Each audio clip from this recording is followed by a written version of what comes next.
ಮಹಾರಾಷ್ಟ್ರದ ಬುಲ್ದಾನ ಡಿಸ್ಟ್ರಿಕ್ಟ್ ಅಲ್ಲಿ ಜನ ಬಾಂಡ್ಲಿ ಆಗ್ತಾ ಇದ್ದಾರೆ. ಮಕ್ಕಳಿಂದ ಹಿಡಿದು ಏಜ್ ಆಗಿರೋರ್ ತನಕ ತಲೆ ಮೇಲೆ ಕೂದಲೇ ನಿಲ್ತಾ ಇಲ್ಲ. ಓವರ್ ನೈಟ್ 300 ಜನ ಬಾಂಡ್ಲಿ ಆಗೋದ್ರು. ಆಮೇಲೆ ಈ ಹಳ್ಳಿಯಲ್ಲಿ ರಿಸರ್ಚ್ ಸ್ಟಾರ್ಟ್ ಮಾಡ್ಕೊಂತಾರೆ, ಏನಕ್ಕೆ ಈ ತರ ಆಗ್ತಾ ಇದೆ ಅಂತ. ಈ ಹಳ್ಳಿಯ ವಾಟರ್ ಸ್ಯಾಂಪಲ್ ತಗೊಂಡೋಗಿ ಟೆಸ್ಟ್ ಮಾಡ್ತಾರೆ. ವಾಟರ್ ಸ್ಯಾಂಪಲ್ ಕ್ಲಿಯರ್ ಬರುತ್ತೆ, ಅದ್ರಲ್ಲಿ ಏನು ಪ್ರಾಬ್ಲಮ್ ಇರಲ್ಲ. ನೆಕ್ಸ್ಟ್ ಅಲ್ಲಿನ ಜನರು ಯೂರಿನ್ ಸ್ಯಾಂಪಲ್, ಫುಡ್ ಸ್ಯಾಂಪಲ್ ಮತ್ತೆ ಉಳಿದಿರೋ 2 ಕೂದಲನ್ನ ತಗೊಂಡೋಗ್ತಾರೆ ಟೆಸ್ಟ್ ಮಾಡೋದಕ್ಕೆ. ಇದರಲ್ಲಿ ಶಾಕಿಂಗ್ ಫ್ಯಾಕ್ಟ್ ಏನ್ ಗೊತ್ತಾಗುತ್ತೆ ಅಂದ್ರೆ, ಅವ್ರ ಕೂದಲು ಉದುರುತ್ತಿರೋದಕ್ಕೆ ಕಾರಣ ಅವ್ರು ತಿಂತಾ ಇರೋ ಚಪಾತಿ. ಗೋಧಿಯಲ್ಲಿ ಪ್ರಾಬ್ಲಮ್ ಇತ್ತು. ಗೋಧಿನಲ್ಲಿ ಸೆಲೀನಿಯಂ ಅನ್ನೋ ಕಂಟೆಂಟ್ ಜಾಸ್ತಿ ಇತ್ತು, ನಾರ್ಮಲ್ ಗಿಂತ 600 ಪಟ್ಟು ಜಾಸ್ತಿ ಇತ್ತು.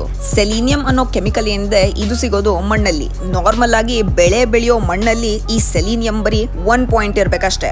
ಆದ್ರೆ ಅಲ್ಲಿನ ಜನ ತಿಂದಿರೋ ಗೋಧಿಯಲ್ಲಿ 600 ಪಾಯಿಂಟ್ ಅಷ್ಟು ಸೆಲೀನಿಯಂ ಸಿಕ್ಕಿದೆ. ಈ ಗೋಧಿ ಪಂಜಾಬ್ ಅಲ್ಲಿ ಹೈ ಸೆಲೀನಿಯಂ ಜಾಗದಿಂದ ಬಂದಿದೆ.